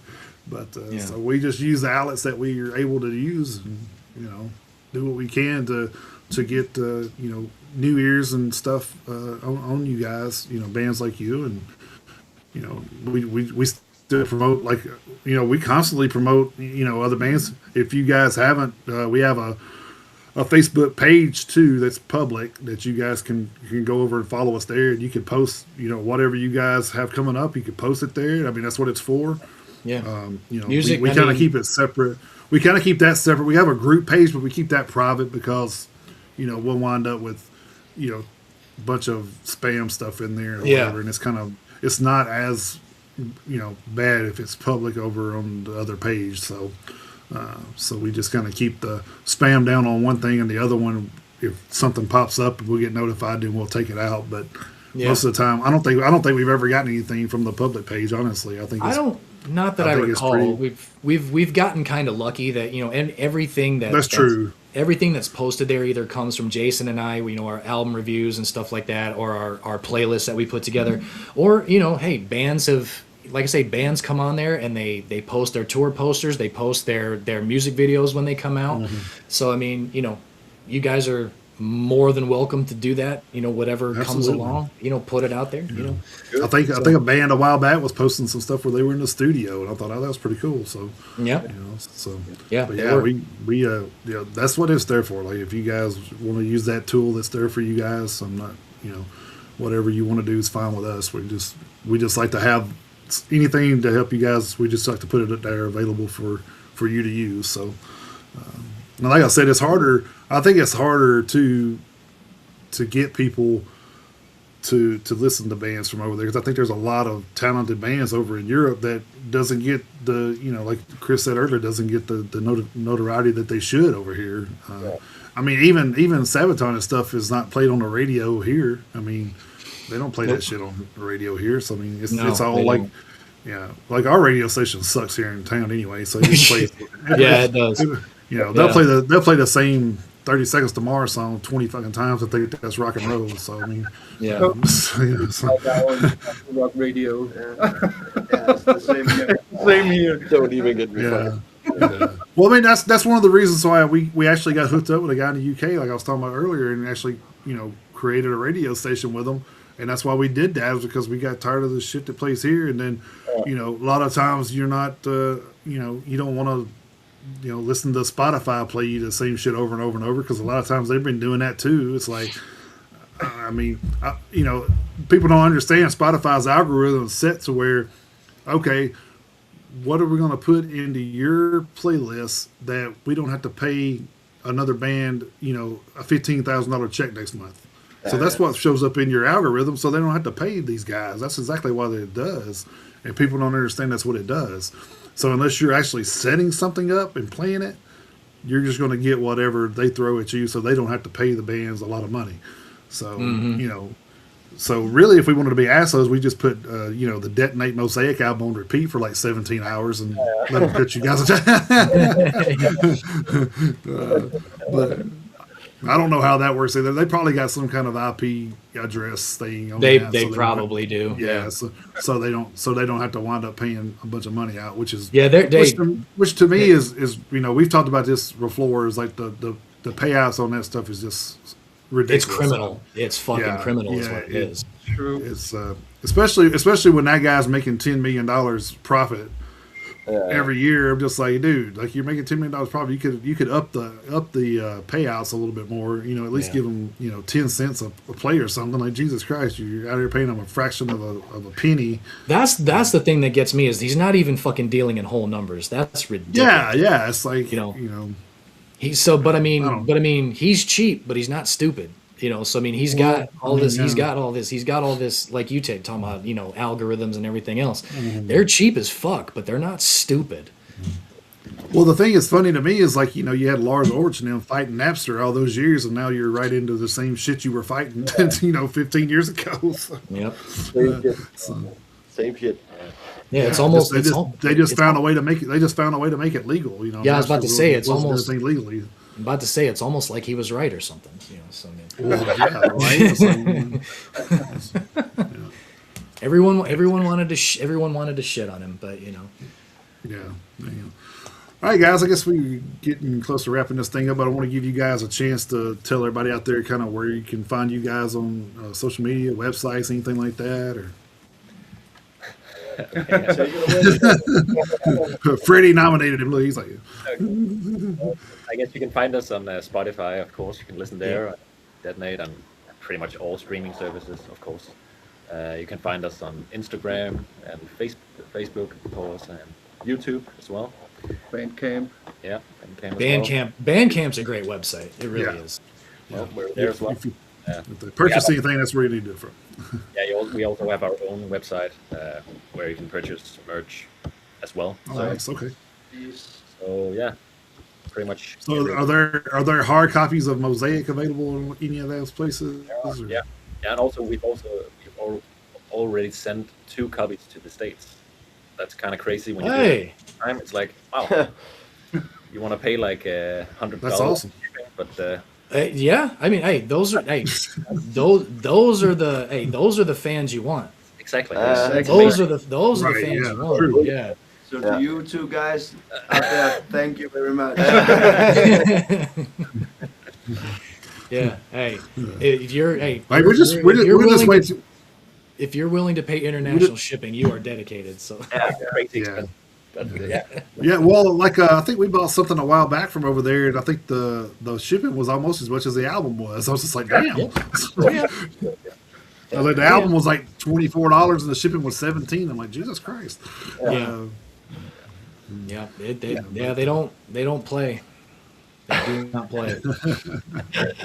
Yeah. We're just waiting for a couple of years when you guys blow up and be like, hey, they were on a show, that's why they blew up. No, I'm just kidding. We wouldn't. As far as I'm concerned, every little bit helps. So. Of course. We actually had that happen. A band kind of blew up right when we were talking to them, and I said, "Yeah, I mean, see, that's what happens. You get booked on this show." And they just started laughing because I was like, we didn't have nothing to do with it. I was just messing with them. But, before you know it, we're all living in Tennessee with cowboy hats and Jack Daniels and everything. Well, the Jack Daniels is probably true. The cowboy hat thing is pretty much like the funny thing with Nashville is we always say if you see anybody out in town with cowboy boots and a they're not cowboy from hat, here. they're not from here. They're not from here. Yeah. You can tell who the tourists are by how they're dressed. You absolutely can. Because they think that's how we dress and stuff here. We don't. It's kind of like, that's not how it is. We were so disappointed. Yeah. It's so funny. We had my wife has a cousin that lived in Oregon, and she had never been to Tennessee before when they were teenagers. And my wife tells a story all the time. And it makes me laugh whenever they're around. But she come here and she told my wife, she goes, "Wow, I thought all of y'all just walked around barefoot." I was like, "Wow, that's messed up." But it's kind of funny. It's kind of funny how you get those like you know, I guess people say certain things about certain states or whatever. Then you get there and it's like nothing like that. It's kind of Yeah. like funny. Yeah. But anyway, I want to thank you guys for taking time out to talk to us, man. I appreciate Thank you. it. Thank you. Yeah, man. Hopefully, things pick up for you guys. Like I said, I don't. You know, you guys are in a good spot, I think, right now. I think so. Yeah. Yeah. I don't know what kind of like window y'all are trying to think of to put a next album out, but you know, I think maybe a little bit sooner than 4 years, hopefully. But Yeah. No pressure. No pressure. yeah, no pressure. No pressure. Always already started, yeah. So We always start writing, so that's the plan, you know. Yeah. Put it out a little bit earlier. Yeah. For yes. Yeah. Yeah. Hell, you can always put out another EP. So you know that's fine. Yeah. You get that ninth single from Mosaic out there that I want. So. Yeah. Yeah. And if the next album's called Devolution, we know who did it. So That's right. Yeah. Hey, hey, that could be the next album name. You never know. Well, I said if it is, you got Devolved. That's what our document. Yeah, Devolve, yeah. If it comes out anything like that, we know Ollie did it. So, That's right. That's right. He did it. So, Yeah. And the idea started right here. It's so funny, like we do these things and we always wind up with an inside joke out of it most of the time. So it's Yep. kind of funny. Yeah. We have something to talk about when we meet again. yeah. Absolutely. Absolutely. And like I said, Dave, man, once you're here, it's an open invitation from now on. If you guys get something come up and you guys want to come on and you know talk it up and everything, you know, new album, new tour, whatever you want to do, man, just hit us up, man. We'll definitely make some space and we'll give you a stage again. So Absolutely. You're officially the Deadnate embassy in Nashville. Yeah. hey, we'll take it. I'll take that deal. Actually, Hell yeah. I seen a T-shirt. I guess you have T-shirts on your website. I guess. Yeah. Okay, I seen one earlier. I thought, oh, that's a pretty cool looking shirt. I have to show it to Chris Yeah. later on. But yeah, I was like, oh, that's a cool looking shirt. I may have to try to see about that. Actually, glad I thought about that before you guys left. Shit, I'll wear one around Nashville with just the album cover on it. I would. That album cover is outstanding. I would wear a shirt just. Well, the only bad thing you do it around Nashville, they'll think you're advertising the Frist. But, Oh, that's true. That is true. The art museum. Yeah, that's true. Yeah, the art museum here. Yeah, That is true. I didn't think about that, but well, I mean, it's a hell of a museum too, though. So I mean, well, it is. But, We'll play our well, hey guys, yeah, you play the art museum. Yeah. play the art museum. Yeah, that'd be cool. Have a metal show at the art museum. Oh That'd be shit. They wouldn't know what hit them. No, it would. That would be something. That would be a great venue, though. It'd be a great idea. That'd be a great idea. Yeah.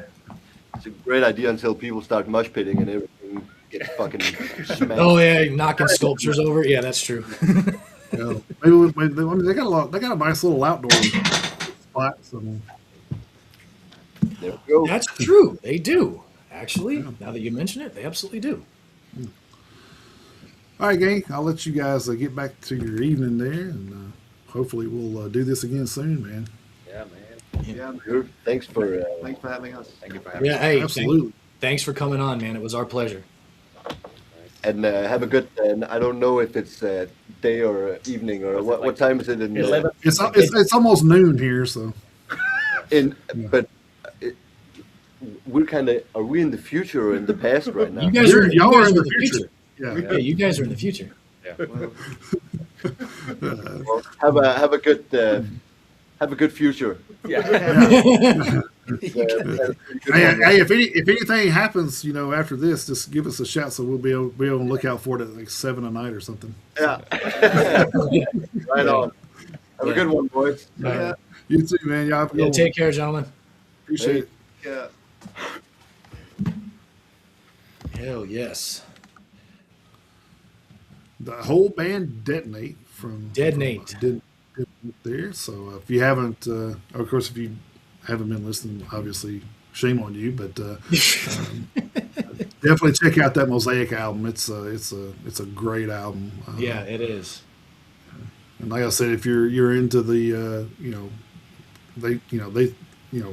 Encyclopedia Metalheads says progressive groove metal, but if you're into either one of those, then I think you'll enjoy the record. If you're definitely a Gojira fan, you'll enjoy the record. I think so. Absolutely. So it's good stuff, man. Yeah, and like I said, I think it's cool that we are still finding these bands that are under 30 too. So it's letting us know that there is a future still with everything going on. So if anybody out there is saying, hey, who's the next Metallica, who's the next, and you're not supporting bands like this, then shut the fuck up. Like you're part of the damn problem. I mean, you gotta listen to these. Yeah, you gotta listen to new bands for us to have bands to listen to 10, 20 years from now. If you want to know who the next Judas Priest is, not that I'm trying to put this pressure on them, but I mean, check out the new Tail Gunner. There are traditional metal bands out there that are up and coming. There are progressive metal bands that are up and coming. Deadnate's one of them. You pick a subgenre, and there's a young band out there trying to make a name for themselves. Yeah. Exactly. Listen to your favorites, and that's fine. But do what we've done the last 5.5 years. Go out and discover yourself some new bands, because they're out there by the dozens. They're out there. Oh my God, they're out there. Absolutely. Hey, here's Kayla. Hey, Kayla. So yeah, if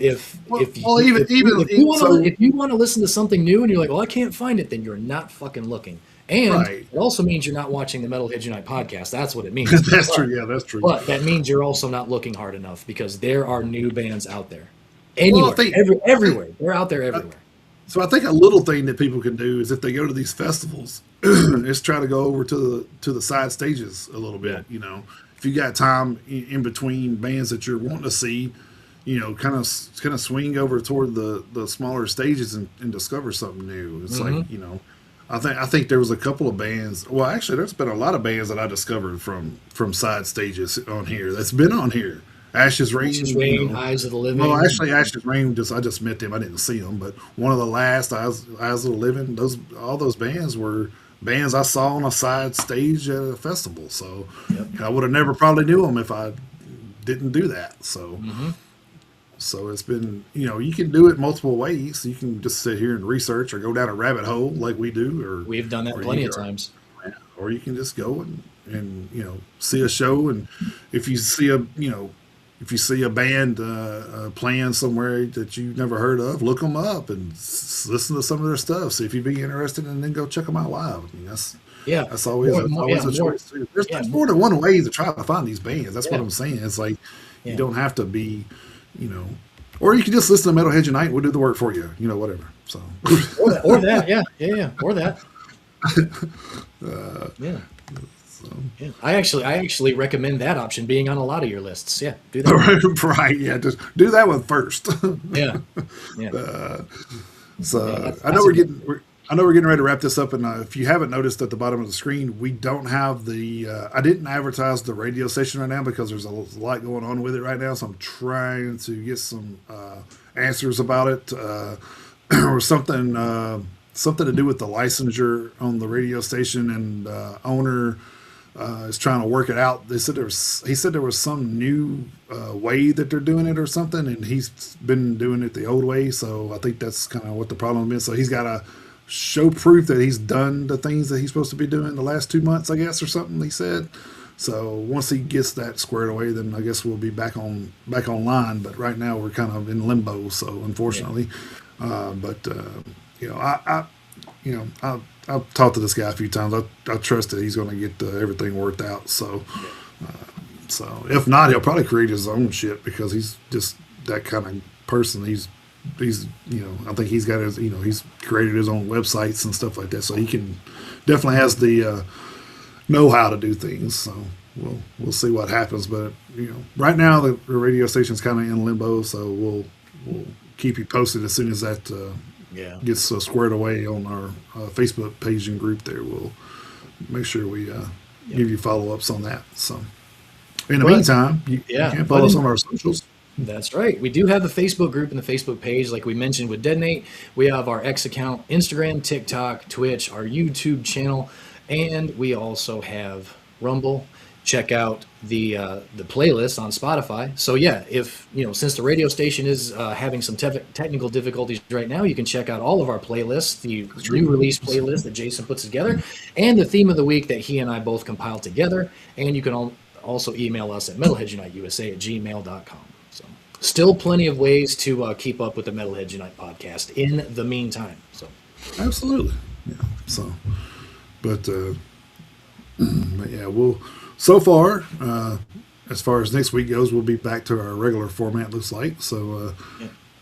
still have I do. lines in the water. Yeah. Oh yeah, we still got Lines of Water, so it could change. So that's why you need to follow us on our socials, because if it changes, then you'll be the first to know. So That's right. but for now, it looks like we're just going to be doing a regular scheduled programming next week. Yep, the classic format, but Classic format. Yeah, the classic format. classic format. That's what I like that. Yeah. But quick shout out to our friends Hank Hill over on YouTube and the Beer Jesus over on Twitch for joining us in the chat. We did see that you guys showed up. We were engaged with Deadnate, but we did see that you guys were here, and we greatly appreciate the fact that you guys were. And shout out to my daughter Kayla for chiming in on Facebook. So. Yeah. I don't know if she'd been listening the whole time. But, yeah. I don't know if she was listening the whole time, but she shows up when she can. And I know this is early, and usually when we have a birthday, we usually talk about it the next week. But since it's tomorrow, want to wish a happy birthday to my stepson Seth. His birthday is tomorrow. Oh, okay. Yep. Yeah. Cool. Well, happy birthday, Seth. Hopefully. Yeah. I guess big plans for dinner or anything? Or? You know what? I think we're going to dinner. I don't think he's picked the restaurant yet. So I think that's still up in the air. But I think he mentioned wanting steak, so that narrows it down a little bit. So. Yeah, hopefully, that narrows it down to hopefully not needing a reservation, since he's not wanting to pick nothing. Well, yeah, I hope so. But I mean, we might be looking at Longhorn or something like that. So there's nothing wrong with Roadhouse or something. Okay. Something like that. Yeah. So we'll see. But I think that might be the way we're leaning. So. Cool. All right, guys. I guess for all of you out there that are metal fans and wrestling fans, WrestleMania starts tonight. So just that's where I'll be probably. So that's definitely but hopefully you guys enjoyed Deadnate. Like I said, if you haven't checked out that album yet, check out Mosaic. Actually, check out their other stuff too. All their stuff's out there on Spotify. Or if you do like it, hey, hit them up and get a copy. Get a copy on. I don't know if you can order it on Bandcamp. He didn't really say. I'm pretty sure you could probably download it there. I'm sure, but yeah. But well, I think they said they do have hard copies, so I'm guessing it's from their website. Yeah. So. Yeah, if nothing else, they've got their own website, so you can probably. There are places to grab it for sure. So. Yeah, absolutely. All right, guys.